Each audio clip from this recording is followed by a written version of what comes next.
आज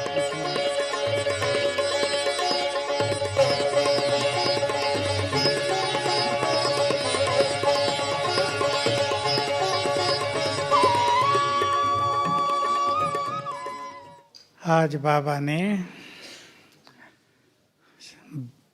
शिव बाबा को क्या टाइटल दिया? बोलो। सर्वशक्तिवान बैटरी। उससे कनेक्शन जोड़कर हम सभी चार्ज हो जाएं। तो आज कितना चार्ज किया? या डिस्चार्ज हुई नहीं बैटरी? ये लगाई नहीं, पहले से ही बहुत डिस्चार्ज हो चुकी है। अभी उसको फुल्ली चार्ज करना है। तो सर्वशक्तिवान से बुद्धि का कनेक्शन लगा रहे। कैसे लगता है कनेक्शन? यहाँ तो प्लग डाल देते हैं हम, लेकिन सर्वशक्तिवान निराकार शिव बाबा को जैसे ही बुद्धि के नेत्र से देखेंगे, उससे हम जुड़ गए। उसकी संपूर्ण एनर्जी हम में आने लगेगी। तो ये जितना ज़्यादा प्रैक्टिस करेंगे उतना सहज होगा। लेकिन बाबा से जुड़ने के लिए कौन सी धारणाएं चाहिए? बोलो। और बोलो। ठीक बोल रहे, ठीक बोल रहे। अंतर्मुखता, एकाग्रता, पवित्रता, और आज के वरदान में क्या था? साक्षी और संतुष्टता। ये बड़ी धारणाएं हैं दोनों। संतुष्ट रहना ये छोटी बात नहीं है। छोटी छोटी चीज मनुष्य को असंतुष्ट कर देती है। कुछ चाहता है, स्थूल चीज या सूक्ष्म चीज, वो प्राप्त नहीं होती तो मन विचलित हो जाता है, एकाग्रता नष्ट हो जाती है। तो हमारा बुद्धि योग सहज लगे सर्वशक्तिवान बैटरी से, इसके लिए व्यर्थ से स्वयं को पूरी तरह मुक्त रखना चाहिए। इम्पोर्टेंट बात, एक इम्पोर्टेंट बात और है जिसमें हम सब तो चल रहे हैं, पर जिनका योग नहीं लगता उन्हें इस बात पर भी ध्यान देना चाहिए। हमारे जितने अच्छे पुण्य कर्म होंगे, बुद्धि योग उतना ही सहज लगेगा। अगर मन विचलित होता है, बार बार भटकता है, तो हमें चेक करना चाहिए हमारे पापों का खाता ज़्यादा है या पुण्यों का खाता ज़्यादा है। पाप के खाता ज़्यादा होने की निशानी क्या दिखाई देगी? वो तो हो गया, आगे बढ़ो। बुद्धि भारी रहेगी और खुशी नहीं रहेगी, और दुआएं नहीं मिलेंगी, गलतियां ज़्यादा होंगी, विघ्न ज़्यादा आएंगे। कोई गड़बड़ा हो गई, समस्याएं आ गई जीवन में, तो किसी का साथ नहीं मिलेगा। और पुण्यात्मा होंगे तो फटाफट साथ मिलेगा। सहज बाबा की भी मदद का अनुभव होगा। ये बहुत अच्छी बात रहेगी। बाबा की मदद का भी बहुत अच्छा अनुभव रहेगा। पाप बहुत है तो क्या होगा? बोलो। संतुष्ट नहीं होंगे। और बोलो। सहयोग नहीं। और बोलो भाई लोग। और पाप भारी करता है आत्मा को। पाप सचमुच अनेक बीमारियों का भी जन्मदाता है। आज किसी से बात हो रही थी नीचे, एक बात बहुत सुंदर आई कि वर्तमान समय, खास इस समय, मन की स्थितियों का तन के स्वास्थ्य पर गहरा प्रभाव पड़ रहा है। पहले मन भी ठीक थे, प्रकृति भी हमारे फेवर में थी। अब खेल चारों ओर से बिगड़ा है, तो मन के हर विचार का इफेक्ट देह पर पड़ता है। वो लोग जल्दी स्वस्थ हो जाते हैं जो अच्छे विचार करते हैं, पॉजिटिव, जो बहुत खुश रहते हैं, हल्के रहते हैं। मैंने सुना कल एक भाई बता रहे थे कि एक भाई बीमार हुआ, वो कहता है उसने तो बहुत पाप किए, फटाफट ठीक हो गया, मैं तो कुछ ज़्यादा पाप ही नहीं किए, पता नहीं मैं क्यों नहीं ठीक होता। नजर दूसरों की ओर जाती है तो क्या नुकसान होता है? अपने को देख पाते ही नहीं, क्योंकि दूसरों की ओर नजर रहती है। और किसी के बहुत सारे अवगुण अंदर रख लिए हों, ये तो हैं ही ऐसे, तो इसका भी बुरा इफेक्ट मन पर रहता है। इसलिए जैसी हमारी दृष्टि है, जैसी हमारी भावनाएं हैं, जैसे हमारे कर्म हैं, उन सब का इफेक्ट हमारे तन पर भी बहुत रहता है। तो हम बहुत ज़्यादा इस चीज पर ध्यान देंगे। आज का वरदान तो बड़ा ही भारी कहें या सूक्ष्म कहें, परिस्थितियों में साक्षी होकर रहना संभव है क्या? दूसरे को परिस्थिति आ रही हो तो हम आराम से साक्षी हो सकते हैं। मनोहर दादी हंसाया करती थी, दूसरों की माँ मर गई, ड्रामा है, कोई बात नहीं, अपनी मरे। भाई अभी अमित की माँ ने शरीर छोड़ा है, अमित तो साक्षी है। लेकिन परिस्थितियों में साक्षी होकर रहना कैसे संभव है? गहरी बात है। दूसरों की बातों पे तो हम सहज भाव से साक्षी रहते हैं, पर अपने साथ जो कुछ होता है, तन की बीमारी भी आए तो हम जरा इससे अलग होकर देखें, इसको साक्षी भाव कहेंगे। ये बीमारी मुझे नहीं, किसको है? इस तन को है। जैसे हम दोनों अलग अलग हैं, जैसे कोई और भोग रहा है शरीर की व्याधियों को, मैं नहीं, तो साक्षी भाव बढ़ जाएगा। ऐसे ही कोई परिस्थिति आ गई, परिवार में परिस्थिति आ गई, सब अपने अपने हिसाब किताब चुकतू कर रहे हैं, सब चुकतू हो जाएंगे, ठीक हो जाएगा। हल्के रहना और इस स्मृति में रहना, इससे साक्षी भाव बढ़ता जाएगा, क्योंकि साक्षी स्थिति हमारी सर्वोच्च स्थिति है आध्यात्म की। जब हम साक्षी हो जाते हैं, माना खेल चल रहा है, नथिंग न्यू, किसी चीज को चेंज करने की इच्छा नहीं, समझ रहे हैं ना? या हमारी इच्छा से चेंज हो जाएगा? होगा ही नहीं। ड्रामा का एक सुंदर प्लान है युग को बदलने का, लेकिन फिर भी मनुष्य को इच्छा होती है ना, ये ना होना चाहिए। कई तो सोचते हैं विनाश भी नहीं होना चाहिए, इतनी अच्छी दुनिया, बाबा सबको खत्म कर देगा, ये तो अच्छी बात नहीं है।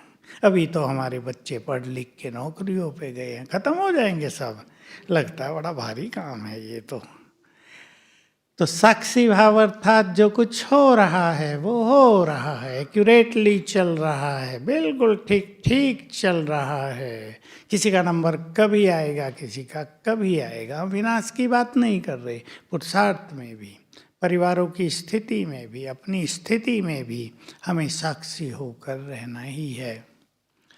बाबा ने बहुत अच्छी बात संडे को, बताओ मुरली का सार, बैलेंस। बैलेंस, हमें किस चीज का बैलेंस चाहिए? सब तो सेवा में है नहीं, फिर किसका? और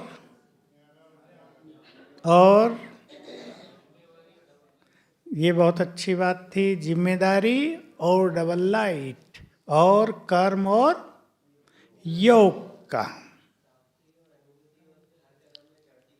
हाँ, जब हम सेवाएं करते हैं तो हमें बहुत खुशी भी होती है, संतुष्टि भी होती है, भाग्य भी बनता है। लेकिन चढ़ती कला की अनुभूति अर्थात हर तरह की सेवा हमें चढ़ती कला का अनुभव कराए।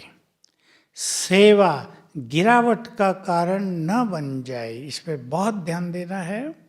कई लोग सेवा में जब टकराव में आ जाते हैं या मन की स्थिति ऊपर नीचे कर लेते हैं तो उड़ती कला की बजाय रुक जाते हैं। उससे हमें सावधान रहना है। हम ध्यान दें कर्म योग पर। कर्म करते हुए योग क्यों नहीं रहता?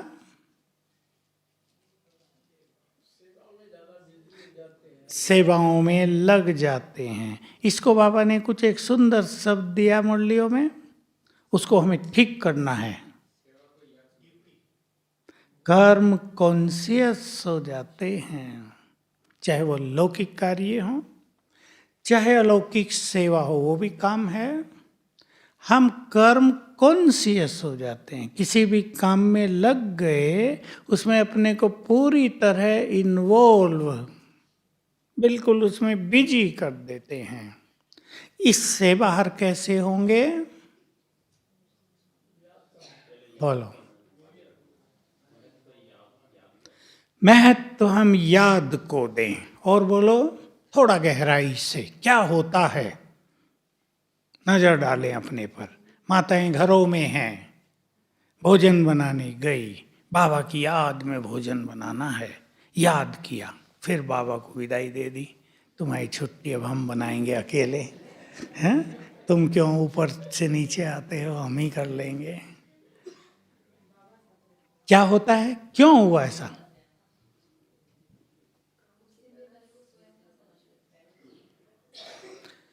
संकल्पों का प्रभाव मन पर इतना ज्यादा रहता है कि जो कुछ हम करना चाहते हैं उसको वो भुला देता है। ये नहीं कि केवल हम कर्म में ही बिजी हो जाते हैं, वो तो एक चीज है, लेकिन इम्पोर्टेंट चीज है कुछ संकल्पों का इफेक्ट मन पर बना रहता है। ध्यान देंगे, अब अपने अपने को देखना है कौन से संकल्प सवेरे से हमारे मन पर गहरा प्रभाव डाल रहे हैं। कोई घटना हो गई है, कुछ याद आ गया है, कोई लौकिक से हो गया है, किसी ने बुरा व्यवहार कर दिया है, कहीं सफलता नहीं मिली है, हार हो गई है, क्या हुआ, कहीं मन इच्छित काम नहीं हुआ, उसका एक निगेटिव इफेक्ट मन पर छाया हुआ है। कई बार ऐसा होता है कि मनुष्य को पता भी नहीं चलता कि उसके मन पर किसी बात का इफेक्ट छाया रहता है।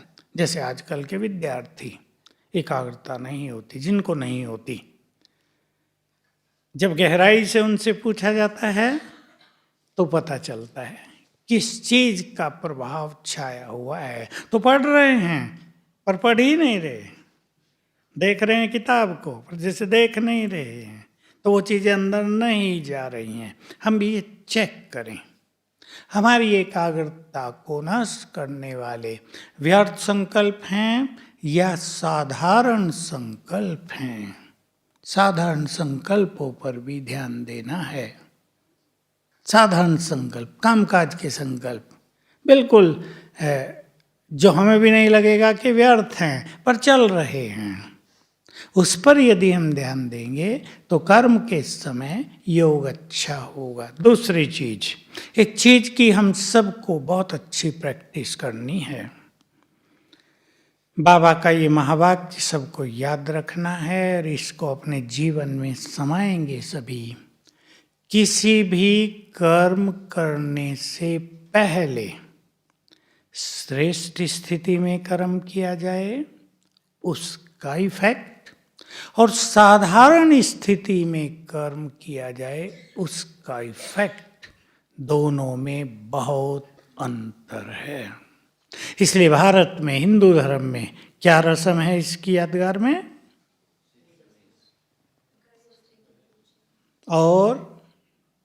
और भी तो कुछ करते हैं, आप सब करते, सब माताओं ने किया है।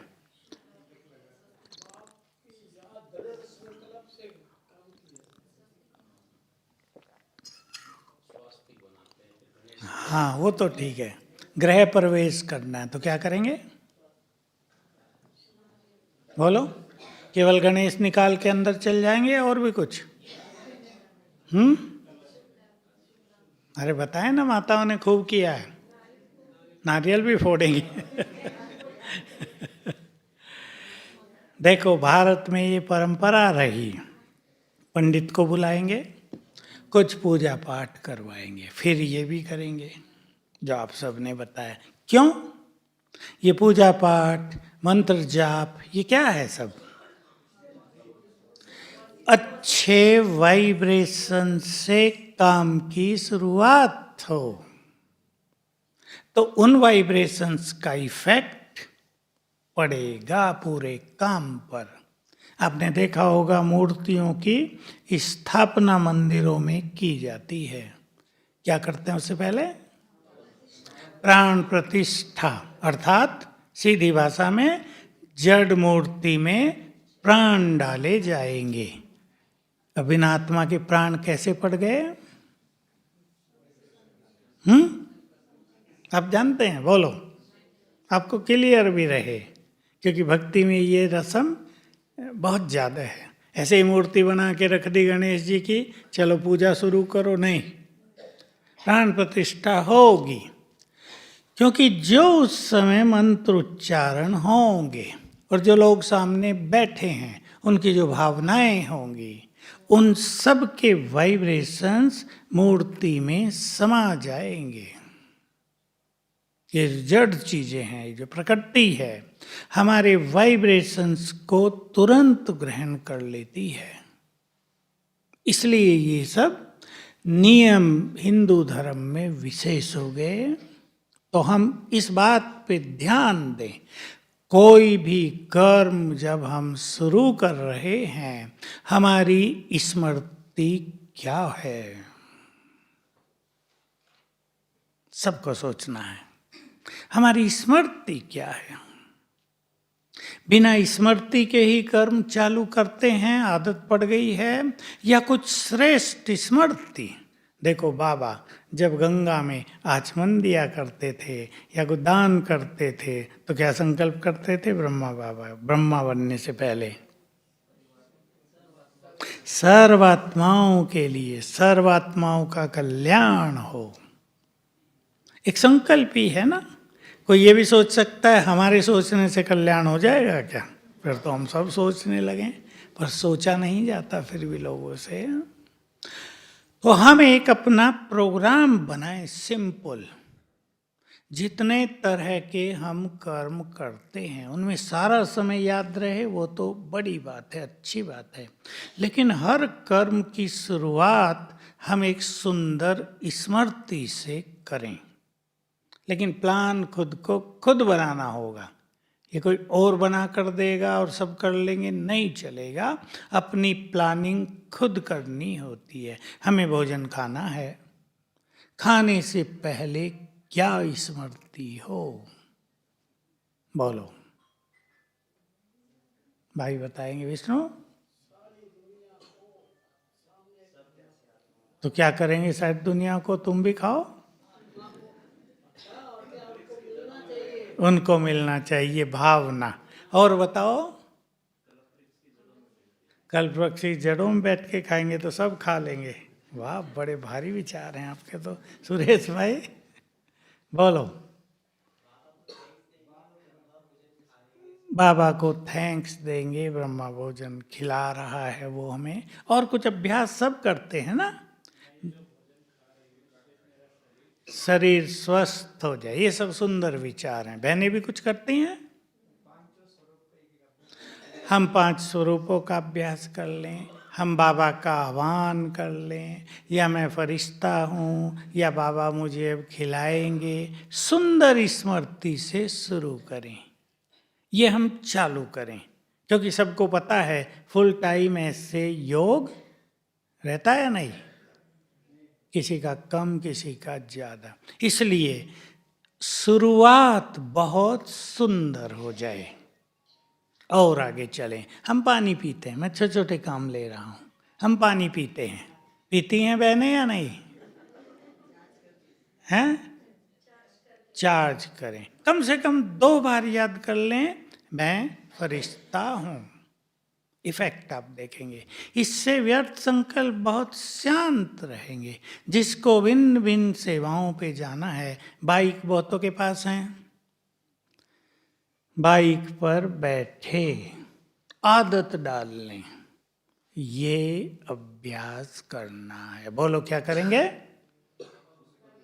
बाबा को बैठाएंगे। और राकेश तुम क्या करते हो? बोलो बोलो बोलो, सब बोलो, ये सबका काम है रोज का। हैं? फरिश्ता बन के उड़ेंगे, ऊपर न उड़ और बोलो, बाबा का आह्वान कर लें। मान लो आपको थोड़ा नीचे तक जाना है। मैं मास्टर सर्वशक्तिवान हूँ, विघ्न विनाशक हूँ, मेरी यात्रा निर्विघ्न हो। तो श्रेष्ठ स्मृति का इफेक्ट पूरी पौना घंटे की यात्रा पर पड़ जाएगा। ऐसे आप यज्ञ सेवा में शुरू कर रहे हैं, कोई 8 बजे करेंगे, कोई 8:30, कोई 9 बजे। रोज का नियम बना लें। स्मृति ला सकते हैं, करण करावन हार मेरे साथ है। अब वो और मैं दोनों मिलकर ये यज्ञ सेवा करेंगे। बाबा को थैंक्स दें, बाबा आपने मुझे बहुत सुंदर अवसर दिया, अपने यज्ञ में स्थान दिया, अपने यज्ञ में बहुत सुंदर भाग्य बनाने के लिए मुझे सेवा दे दी। 2-3 मिनट कुछ सुंदर विचारों के बाद सेवा शुरू करें। ऐसे कम से कम 12 जो कार्य हमारे सारे दिन में होते हैं, उनके लिए हम सुंदर संकल्प कर लें। आपको यात्रा करनी है, यहाँ से और शांतिवन जाना है। आप संकल्प कर लें, मैं जाते हुए अभ्यास करूँगा, मैं लाइट हाउस फरिश्ता हूँ। इफेक्ट होगा बहुत गहरा। लाइट माइट फैलती रहेगी, क्योंकि जिन रास्तों से अनेक ब्राह्मण आ जा रहे हैं, क्या हो रहा है वहाँ? वहाँ वाइब्रेशंस निर्मित हो चुके हैं बहुत, जो कि कितने सालों से आ जा रहे हैं, रोज हजारों भी आते जाते हैं। तो बहुत गहरा इफेक्ट होगा वाइब्रेशंस पर, चारों ओर की प्रकृति पर, क्योंकि यहाँ प्रकृति है बहुत ज़्यादा, हमारे इन सुंदर विचारों का। पसंद है ये बात? सभी करेंगे, बहनें भी करेंगे, अपने घरों में भी करो। घर से बाहर निकलना है, कम से कम 1 मिनट बाबा की याद में बैठ के, नहीं तो 3 मिनट बाबा की याद में बैठ कर जाओ। ये अभ्यास मैंने बहुत साल पहले एक भाई से कराया था। कुछ लोग जानते होंगे, पांडववन दिल्ली में शिव कुमार रहते हैं, शिव बालक नाम था, यहीं थे यज्ञ में। बाबा के पास आ गए थे 9 साल की आयु में ही, छोटे से ही, 9 या 12 साल के हम। जमुना प्रसाद भाई हैं, उनके छोटे भाई हैं, मेरे साथ ही रहते थे। तो दिल्ली में गए, तो उनका काम टिकट बुक कराना था। उन दिनों ये आजकल के साधन बहुत नहीं होते थे, कंप्यूटर लगे थे अभी अभी दिल्ली रेलवे स्टेशन पर, नई दिल्ली भी पुरानी दिल्ली भी। तो लाइन में तो खड़ा होना ही पड़ता था। तो मैंने उन्हें कहा, एक प्रयोग करो कि बाबा के कमरे में 3 मिनट बैठ के योग करके, बाबा से बातें करके, उन्हें बताकर ये काम कराने जा रहा हूँ, आप फिर जाना। उसको इसकी बहुत लगन लग गई और वो बाबा कमरे में जाने लगा। मान लो बिल्कुल कम टाइम है, लोग बाहर खड़े, जल्दी आओ जल्दी आओ, तो वो बाबा के कमरे से धीरे से निकलते हुए, बाबा से 2 बात करते हुए फिर जाता था। तो मुझे अनुभव सुनाने लगा कि मैं लाइन में खड़ा था, बुकिंग क्लर्क ने मुझे देखकर कहा, तुम इधर आ जाओ, सिर्फ अंदर बुला लिया, काम फटाफट हो गया। जब मैं गया तो मेरे आगे 3 लोग और थे, तीनों ने देखकर मुझे कहा, आपको थोड़ा ज़्यादा काम होगा, आप हमसे पहले करा लो। मतलब वंडरफुल अनुभव उसको होने लगे। जिन कामों में उसको दिक्कत होती थी, जिन कामों में समय बहुत लगता था, सहज होने लगे। तो अगर हम श्रेष्ठ स्मृतियों से कर्म की शुरुआत करें तो हमारे कर्म निर्विघ्न होंगे, सफल होंगे और पूरे कर्म पर उन वाइब्रेशंस का गहरा इफेक्ट देखने में आएगा। फिर पूछता हूँ, पसंद है भाइयों को? बनाएंगे प्रोग्राम? मैं क्लास के लिए नहीं करा रहा हूँ, आज प्रैक्टिकल प्रोग्राम बनाएंगे ताकि ज्ञान सरोवर और फिर से यहाँ सेवाएं शुरू हो रही हैं विंग्स की, तो एक तपस्या कुंड बन जाए, यहाँ ऐसे सुंदर वाइब्रेशंस हो जाएं कि आने वालों को बहुत कुछ मिल जाए। सब जानते हैं विंग से जुड़े हुए कई भाई बैठे हैं, लोग केवल क्लासेस से ही खुश नहीं होते, सबसे ज़्यादा इफेक्ट उन पर होता है यहाँ के वाइब्रेशंस का। होम मिनिस्टर भी आए थे, याद है आपको क्या कहा था उन्होंने? यहाँ आते ही मुझे लगा कि यहाँ कुछ अजब सी चीज है। क्या है वो? उसने धीरे धीरे वो भूमिका बनाई। क्या है वंडरफुल चीज? यहाँ मुझे आभास हुआ यहाँ स्पिरिचुअल वाइब्रेशंस हैं। तो देखो, थोड़ी देर आए हुए एक व्यक्ति को भी ये बहुत अच्छी अनुभूति हुई। तो जो लोग यहाँ 3-4 दिन रहेंगे उन पर गहरा प्रभाव हम सब डालेंगे अपने श्रेष्ठ वाइब्रेशंस के द्वारा। सभी भाई बहनें इसको अपनी मुख्य सेवा मानकर इस पे ध्यान देंगे। क्लास कोई भी कराए, केवल क्लास याद नहीं रहती लोगों को बहुत कुछ याद रहता है यहाँ का। वो चेहरे देखते हैं, हो सकता है किसी का चेहरा देखकर उन पर गहरा प्रभाव पड़ जाए। कुछ लोग ऐसे भी आते हैं जो भिन्न भिन्न तरह की इंक्वायरी करके भी जाते हैं यहाँ से। हमारे वाइब्रेशन श्रेष्ठ होते हैं तो वो यहाँ से सब कुछ पॉजिटिव लेकर जाएंगे। और हमारा तो लक्ष्य है कि सब शिव बाबा से जुड़ जाएं, उससे अपना अधिकार ले लें, उनकी जीवन की पूरी शैली बदल जाए, उनके जीवन में सुख शांति आ जाए, जो उनकी समस्याएं हैं वो हल्की हो जाएं, हल हो जाएं। इसमें केवल क्लास काम नहीं करेंगी, हमारे वाइब्रेशंस उनको गहरी अनुभूति कराएंगे, उनको कुछ बहुत अच्छी बातें टच कराएंगे। सुनेंगे वो चाहे कुछ भी, पर टच हो जाएंगी उनके काम की बातें। मन की गति को जानने वाले ये समझ सकते हैं। तो सभी कर्म योग का बहुत अच्छा ध्यान दें, उसमें भी सवेरे की स्थिति का। सवेरे का वातावरण बहुत ही सुंदर है, ज्ञान सरोवर का बहुत सुंदर है। मैं तो क्योंकि नीचे भी रहता हूँ, यहाँ भी तो मुझे पता चलता है योग नीचे भी करते हैं, पर यहाँ का योग वही। मैं सोचा करता हूँ योग तो वही, मैं भी वैसे ही कर रहा हूँ अलग अलग चीज़ों का अभ्यास, पर वहाँ की अनुभूति और यहाँ की अनुभूति दोनों में बहुत अंतर दिखाई देता है। इसलिए हमें इस स्थान का, यहाँ के वाइब्रेशंस का भी बहुत ज़्यादा मदद है इसकी हमें, और हम भी अपने पुरुषार्थ में बहुत अच्छा। आज बाबा ने एक अच्छी बात कही, वही मैं कह रहा हूँ अभी। जिस बाप से तुम्हें राजाई मिलती है उसकी मत पर अवश्य चलना चाहिए।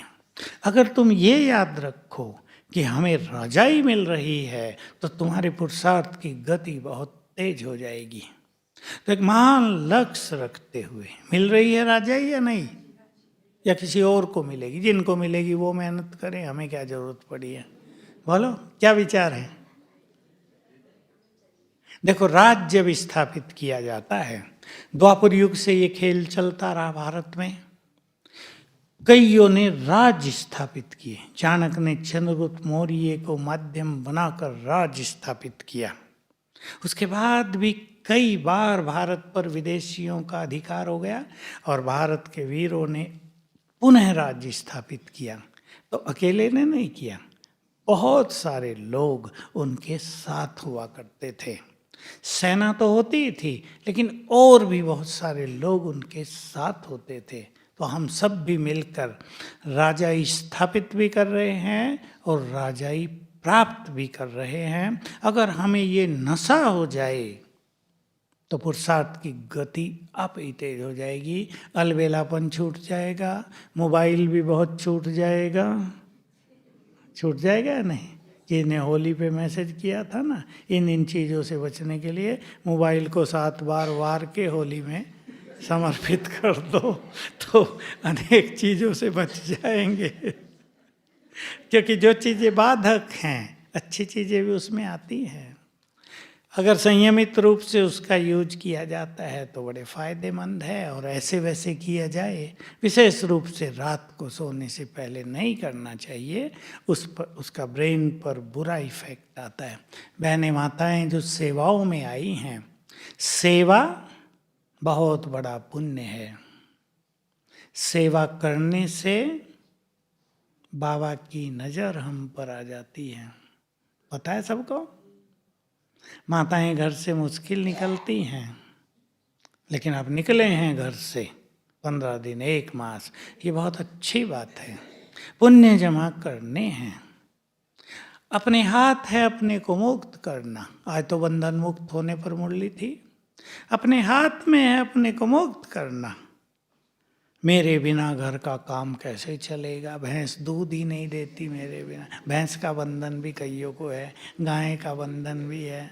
लेकिन अगर बाबा की सेवाओं का महत्व है तो अपने को खुद निकाल लेते हैं ना 1 मास के लिए, क्योंकि पता है इससे बहुत बड़ा पुण्य हमारा जमा होता है। ये पुण्य छोटा पुण्य नहीं है। आज एक छोटी सी वीडियो हम देख रहे थे, नीचे किचन की बनाई है, क्योंकि किचन में बहुत लोग देखना चाहते हैं, तो एक 10 मिनट की छोटी सी मूवी बना दी है किचन की, जो जो अंदर काम चल रहा है तो वो बाहर दिखाई जाएगी, सदा ही चलती रहेगी जहाँ लोग देखने आते हैं और वो देख लिया करेंगे। तो उसमें शुरुआत की अव्यक्त बाप दादा ब्रह्मा भोजन के लिए बहुत अच्छी बातें कह रहे हैं। उसमें ये कह रहे हैं ब्रह्मा भोजन खाना बहुत बड़ा भाग्य है, एक एक दाने का बड़ा महत्व है, और यज्ञ सेवा बहुत पुण्य का फल देने वाली है। तो आप सभी जो पुण्य जमा करने आई हैं बहनें और भाई, ये बहुत बड़ा भाग्य है। यहाँ से पुण्य भी जमा करके जाना, और जब संगठनों में रहने को मिलता है तो संगठन से, देखिए कोई संगठन में डिस्टर्ब भी हो सकते हैं और कोई संगठन से बहुत कुछ सीख भी सकते हैं। घर में आप हो सकता है 1-2 एक कमरे में रहते हों, यहाँ 5-7 माताएं रहेंगी या नहीं? तो डिस्टर्ब होते हैं, बोलो। नहीं करते? किसी को नहीं करते ना? अच्छी बात कह रही माता है। मैं एक बात सुनाया करता हूँ, बहुत साल पहले, बहुत साल पहले, ये सब जगह नहीं थी। एक बार एजुकेशन वालों की कॉन्फ्रेंस थी मधुबन में, तो लेक्चरार बहनें आई थी बहुत सारी, दादी आंगन में बैठी थी, मैं भी वहीं था। तो 7-8 लेक्चरार जो थी वो आ गई, दादी खड़ी हो गई, उनसे मिलने लगी। दादी बड़ा सम्मान देती थी। तो दादी ने उनको कहा, भाई आप लोग तो लेक्चरार हैं, अपने अपने घरों में सुख से रहते होंगे, अलग अलग कमरों में रहते होंगे, हमने तो आपको एक ही जगह रख दिया, आपको कठिनाई होती होगी। तो देखो पढ़ी लिखी थी ना, उन्होंने फट से उत्तर दिया, नहीं दादी हम तो अलग अलग थे, आपने हमको मिला दिया। कितना अच्छा उत्तर था। तो जब हम एक दूसरे के साथ रहते हैं तो उनसे सीखते हैं। अब मैं आपको एक हंसी की और सीखने वाली बात बता दूं। आपकी पड़ोसी बहन को खर्राटे आ रहे हैं, आप परेशान हो रही हैं, लेकिन सोना आपको वहीं है। बोलो क्या सीखेंगे? अब सीखना पड़ेगा। मान लो और कोई चारा नहीं है तो वहीं आपको एडजस्ट करना सीखना पड़ेगा ना। आपके कमरे में एक बहन थोड़ा ज़्यादा ही बोलती है, आपको पुरुषार्थ करना है, वो रात को बात करके सोएंगे अच्छी तरह, सारा मन खाली करके। अब आपको योग युक्त होके सोना है, इसमें मैनेज करना पड़ता है ना। परेशान हो जाएं तो वो तो बात करके सो जाएंगी, आपको नींद नहीं आएगी। कैसी माताएं हैं, यज्ञ में आई हैं, जरा पुरुषार्थ का ध्यान नहीं, न सोती न सोने देती, कई संकल्प चलेंगे। तो जब हम संगठन में रहते हैं तो इन चीजों को अपनी उन्नति का साधन बना लेना चाहिए। ये सब हैं, जहाँ ज़्यादा लोग रहेंगे वहाँ भिन्न भिन्न तरह के लोग होंगे, उन्नति का साधन बनाना। मैं बताऊँ, हम मधुबन में 5 भाई इकट्ठे रहते थे, हर कमरे में 5 रहते थे। हमारे कमरे में एक ऐसा भाई भी था जो आते ही बात शुरू कर देता था। एक ऐसा भाई था जिसको लता के गीत सुने बिना नींद नहीं आती थी, रेडियो पे ही वो ढूंढ लेता था, फट से यहाँ लता के गीत आ रहे, चालू किया। अब मैं क्या करूँ, तो मैंने अपना रास्ता निकाल लिया। हमारे सामने लंबी छत थी, ट्रेनिंग सेक्शन, शांति स्तंभ के ऊपर छत लंबी, तो मैं वहाँ जाता था और जब तक उन सब की बातें ख़त्म हों मैं वहाँ आनंद लेता था पूरा। तो वो बातों में रह गए, हमारी 1 घंटा बहुत अच्छी कमाई होने लगी। फिर मुझे देख के 2 आए, 4 आए, 10 आए और एक समय ऐसा आया 25 लोग घूमने लगे छत पे रात को। मैंने कहा भाई अभी आप सो जाओ, इतने सब घूमेंगे लोग, रिपोर्ट कर देंगे दादी को कि सब छत पे घूमते हैं रात को। देखिए, हम अपनी उन्नति का मार्ग स्वयं ढूंढ लिया करें। अब माताएं तो कमरा छोड़ के बाहर नहीं जाएंगी, लेकिन मार्ग ढूंढ लो। उन्हें प्यार से भी कह दो भाई अब सो जाओ, हमें भी सोने। तो डांटेंगी आप, बात कर रही हो, बात ही खत्म नहीं होती, तुम्हारी अकल नहीं है, तुम्हें क्या कर रही, तो गड़बड़ हो जाएगी। अगले दिन वो शिकायत करेगी आपकी, भले ही गलती वो कर रही थी पर शिकायत वो पहले आपकी कराएगी कि ये देखो रात को हमें बुरा बोल रही थी। तो अपनी उन्नति का मार्ग स्वयं निकाल लेना है। और संगठन, दादी जानकी से सीखा था हमने शुरू में, वो ये सिखाया करती थी कि संगठन को अपनी उन्नति का, सद्गुण धारण करने का, एडजस्ट होके कैसे चलें ये सीखने का आधार बना लो। तब से हमें समझ में आया था कि दूसरा कैसा भी हो हमें उसके साथ चलना है। तो मैंने एक सुंदर सी बात रख दी थी, ये लास्ट बात, मैंने संकल्प रख दिया, मुझे ये नहीं सोचना है मैं जैसा चाहूँ वैसा ये सब चलें, मुझे ये करना है, मैं छोटा हूँ, जैसा ये चाहते हैं वैसा मुझे चलना है। शांत हो गया चित्त। तो ऐसे अपने को मोल्ड कर लेना, एडजस्ट कर लेना, इसकी बहुत ज़रूरत है। तो बहुत अच्छा सुख पाकर जाना माताएं सभी, और पुण्य की पूंजी बढ़ा कर जाना। बाबा की नज़र रहती है, जब आप घर भी जाएंगे बाबा की नज़रों में आप रहेंगे। ओम शांति।